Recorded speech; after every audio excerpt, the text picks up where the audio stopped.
जय हिंद दोस्तों, स्वागत है आप सभी को इस वीडियो में, जिसमें आज हम फिजिक्स में प्रकाश का परावर्तन नामक चैप्टर में अवतल दर्पण द्वारा प्रतिबिंब निर्माण सीखेंगे।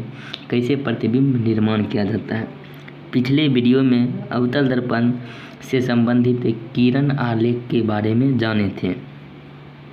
तो अवतल दर्पण द्वारा प्रतिबिंब निर्माण, तो जिस भी वस्तु का प्रतिबिंब निर्माण करना रहता है उसे बिंब कहते हैं, और ये द्वारक व द्वारक के मध्य बिंदु को ध्रुव कहा जाता है जिसे पी से, और ये प्रधान अक्ष और इसके केंद्र को वक्रता केंद्र जिसे सी से, और ये फोकस बिंदु जिसे एफ से सूचित किया जाता है। तो अवतल दर्पण में प्रतिबिंब निर्माण के कुल 6 केस हैं, जिसमें सबसे पहला आता है जब वस्तु अनंत पर होता है। तो प्रतिबिंब निर्माण के लिए कम से कम हमें 2 किरण आलेख की आवश्यकता होती है। तो अनंत से जानते हैं कि अनंत से आने वाली प्रकाश की किरणें समांतर होती हैं, तो कम से कम 2 प्रकाश की किरणें आएगी। तो ये प्रधान अक्ष के समांतर, जो प्रकाश की किरणें प्रधान अक्ष के समांतर आती है वो फोकस से गुजरती है, तो ये फोकस से गुजरेगी। उसी प्रकार ये प्रकाश की किरणें प्रधान अक्ष के समांतर जा रही है, तो फोकस पर ये भी गुजरेगी। तो बिंदु एफ पर प्रतिबिंब निर्माण हो गया। तो अब प्रतिबिंब के लिए स्थिति, प्रतिबिंब कहाँ निर्माण हुआ, तो एफ पर यानी फोकस पर, एफ पर। आकार क्या है, प्रतिबिंब का आकार क्या है, बिंदु आकार है।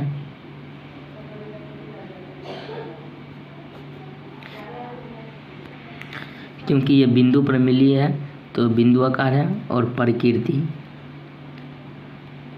अपने आप मिला है अर्थात वास्तविक है। जो वास्तविक होता है वह उल्टा होता है तथा उल्टा। और दूसरा केस आता है, तो पहला केस जब अनंत पर था तो 2 प्रकाश किरणों की आवश्यकता थी जो प्रधान अक्ष के समांतर आया। जो प्रकाश की किरणें प्रधान अक्ष के समांतर आता है वह फोकस से गुजरता है। तो फोकस पर गुजरा तो अपने आप यहाँ पर मिला, तो यहाँ पर अनंत वाली वस्तु का प्रतिबिंब बन गया। तो प्रतिबिंब की स्थिति एफ पर बना, और आकार बिंदु, और प्रकृति वास्तविक क्योंकि अपने आप मिला है। और हम जानते हैं जो प्रकाश की किरणें, जो भी प्रतिबिंब वास्तविक होता है वह उल्टा होता है। और दूसरा के देखते हैं, और ये ध्रुव है, और इसके केंद्र को वक्रता केंद्र जिसे सी से निरूपित किया जाता है, और ये एफ। और दूसरा केस जब बिंब अनंत और सी के बीच हो, अनंत और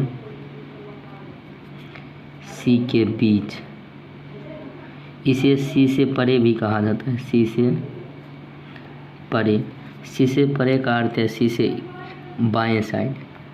तो ये प्रतिबिंब, ये वस्तु है यानी बिंब, ये भी इसका नाम है।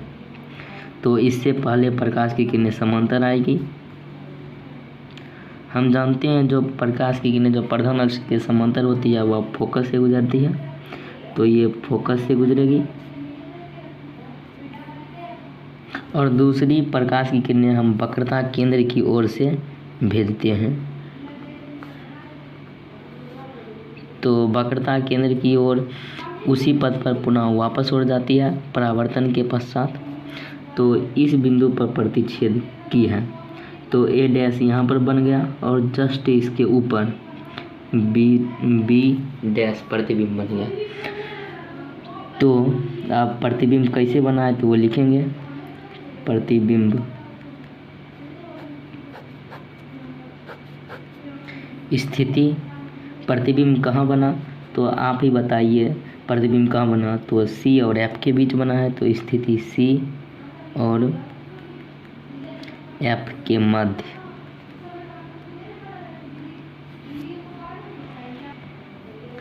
और आकार कैसा है? आकार बिंब इतना था और प्रतिबिंब इतना है तो छोटा, या लिख सकते हैं बिंब से छोटा। और प्रकृति क्या है? अपने आप मिला है, क्योंकि एक समांतर भेजे तो फोकस से गुजरा और वक्रता केंद्र की ओर भेजे तो पुनः उसी पथ पर वापस लौट गया। तो प्रकृति क्या है? वास्तविक। और हम जानते हैं जो प्रकाश किरणें, जो प्रतिबिंब वास्तविक होता है वो उल्टा होता है तथा उल्टा। तो दो केस प्रतिबिंब देखे, जब बिंब अनंत पर था तो आकार बिंदु, और जब बिंब अनंत और सी के मध्य था तो आकार छोटा। छोटा का अर्थ है बिंब से छोटा, बिंब से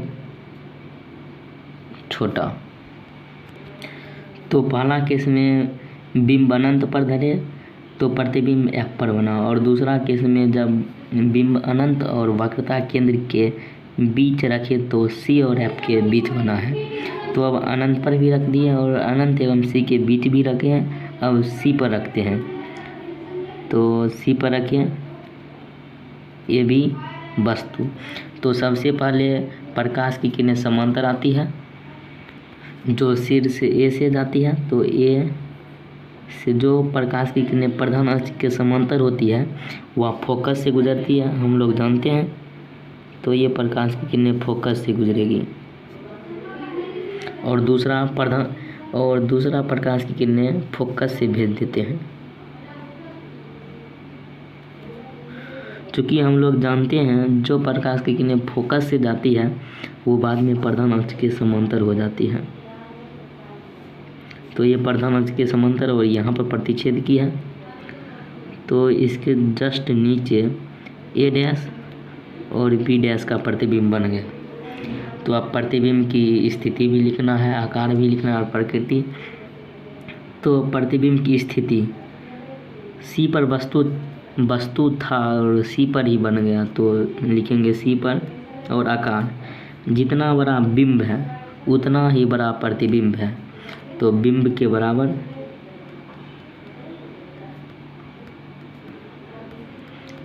बराबर और प्रकृति अपने आप मिलाई, क्योंकि ये प्रकाश समांतर आए तो फोकस से गुजरी और जो फोकस से आए बाद में समांतर।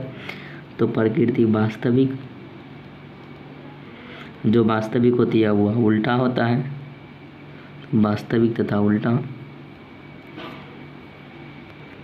अब प्रकाश की अनंत पर पहले रखें और C और अनंत के बीच रखें और C पर अब कहाँ रखेंगे? तो F और C के मध्य। तो ये वक्रता केंद्र है, यह फोकस दूरी है। तो अब बिंब कहाँ रखेंगे? C और F के मध्य। तो ये मेरा बिंब है, इसका नाम A और B है।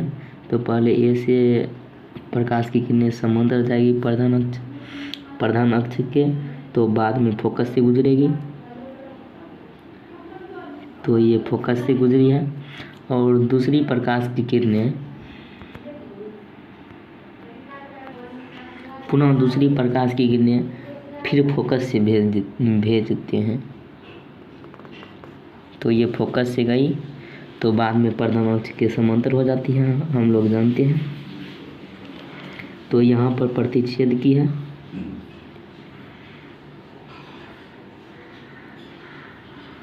तो जस्ट A डैश और ये B डैश और ये वक्रता केंद्र है। तो प्रतिबिंब की स्थिति कहाँ? जब C और F के बीच रखे थे तो C से परे बना है, तो लिखेंगे C से परे। C से परे का अर्थ है C से बाएं साइड अर्थात अनंत एवं C के बीच। और आकार इतना छोटा बिंब था और इससे भी बड़ा प्रतिबिंब बना, तो लिखेंगे बिंब से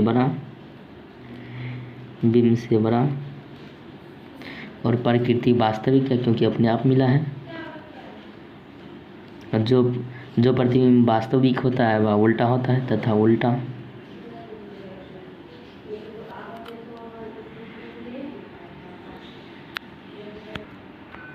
तो अब बिंब को F पर धरते, जैसे ये हुआ वक्रता केंद्र और ये हुआ फोकस। तो पहले अनंत पर रखें, उसके बाद सी से परे अर्थात अनंत सी के बीच, और उसके बाद सी पर रखें और सी और एफ के बीच रखें। तो अब रखेंगे एफ पर। तो एफ पर ये प्रतिबिंब रख दिए हैं ए और बी। पहले प्रकाश किरण आप भी बता सकते हैं कि पहले प्रकाश किरण किधर से भेजें, तो ए से। तो ये प्रधान के समांतर है, तो बाद में फोकस से गुजरेगी। तो ये फोकस से गुजरी है। और दूसरी प्रकाश की किरणें वक्रता केंद्र की ओर से भेजते हैं। तो इधर से भेजें तो पुनः उसी पथ पर वापस लौट जाएगी और ये सीधे चलती जाएगी। तो प्रतिबिंब की स्थिति, ये दोनों प्रकाश किरणें समांतर है, क्योंकि ये दोनों प्रकाश की किरणें कभी नहीं मिलेगी, क्योंकि समांतर है तो अनंत पर मिलेगी। तो कहाँ प्रतिबिंब बना, तो अनंत पर। और आकार, इतना छोटा बिंब था तो इससे भी बड़ा, तो बिंब से बड़ा।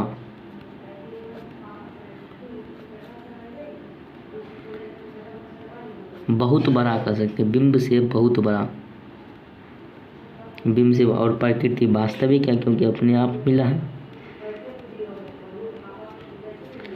और जो वास्तविक होता है वह उल्टा होता है, वास्तविक तथा उल्टा। अब हम जान गए कि जब अनंत पर बिंब रहता है तो उसका प्रतिबिंब फोकस पर बनता है, और जब बिंब फोकस पर आता है तो अनंत पर बनता है। तो एग्जाम में ऐसे प्रश्न पूछा जाता है, जब बिंब फोकस पर आता है तो उसका प्रतिबिंब कहाँ बनता है, तो उसका आंसर क्या होगा, अनंत स्थिति। और उसके बाद फिर दूसरा केस आता है पी और एफ के बीच, यानी पी और एफ के मध्य। तो ये हुआ वक्रता केंद्र और ये हुआ फोकस। और पी और एफ के बीच में वस्तु रखना है, तो मान लीजिए ये भी वस्तु है। तो पहले प्रकाश में प्रधान अक्ष के समांतर भेजेंगे जो फोकस से गुजरेगी, और दूसरी प्रकाश की किरणें पुनः प्रधान अक्ष से ही भेज देते हैं।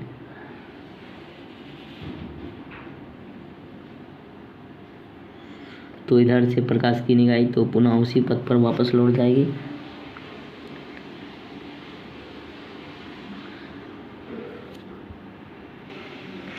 इधर ये जगह बढ़ती ही जा रही है और इधर भी बढ़ती, तो इधर कभी नहीं मिलेगी, तो इसे ज़बरदस्ती मिलाना पड़ेगा। तो इसे डॉट डॉट में मिलाएंगे। तो यहाँ पर मिला है, तो यहाँ पर ए डैश और बी डैश का प्रतिबिंब प्राप्त हो गया। तो ज़बरदस्ती मिला है अर्थात काल्पनिक है।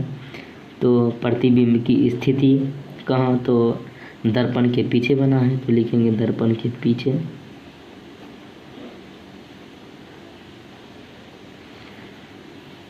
प्रतिबिंब का आकार, तो बिंब इतना छोटा है और प्रतिबिंब बड़ा है, तो लिखेंगे बड़ा, बिंब से बड़ा।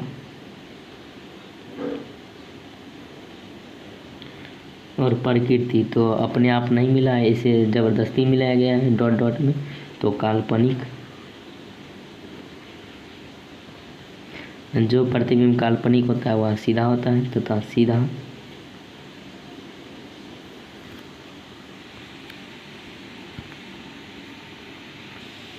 तो एग्जाम में प्रश्न ऐसे पूछा जाता है, अवतल दर्पण के किन स्थिति में काल्पनिक प्रतिबिंब बनता है, तो पी और एफ के बीच। तो आप आंसर क्या देंगे, ध्रुव एवं फोकस बिंदु के बीच जब बिंब रखा जाता है तब अवतल दर्पण में प्रतिबिंब काल्पनिक बनती है। तो अवतल दर्पण में मात्र एक ही ऐसा केस है जिसका प्रतिबिंब काल्पनिक बनता है, जो है पी और एफ के बीच। उम्मीद करते हैं कि ये वीडियो आप लोग समझ गए होंगे। तो इस वीडियो को लाइक, शेयर और सब्सक्राइब कर दीजिए। Thank you for watching this video.